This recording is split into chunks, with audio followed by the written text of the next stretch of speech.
ام بستری کے بعد فوراً غسل کرنا انسان کی صحت کے لیے خطرناک ہے، اور کتنی دیر تک انسان جو ہے وہ ناپاک رہ سکتا ہے۔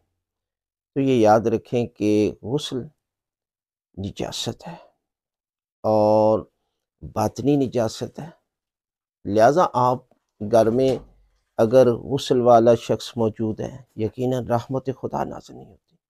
اسی طرح انسان کو چاہیے کہ جتنا جلدی ہو سکے غسل کرے۔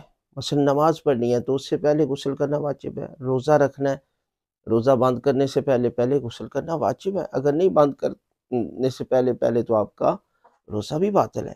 لہٰذا عبادت کے لیے شرط ہے طہارت، تو طہارت غسل کرنے کے بعد ہی حاصل ہوگی۔ لہٰذا اگر پانی نہیں مل رہا یا ٹھنڈا پانی ہے، رات کو غسل ہو گیا ہے، کھانا کھانا بھی ہے، تو آپ وضو کر لیں یا کلی کر لیں تاکہ کراہت جو ہے وہ ختم ہو جائے، لیکن زیادہ دیر آپ جو ہے وہ نجاست کی حالت میں نہ رہیں۔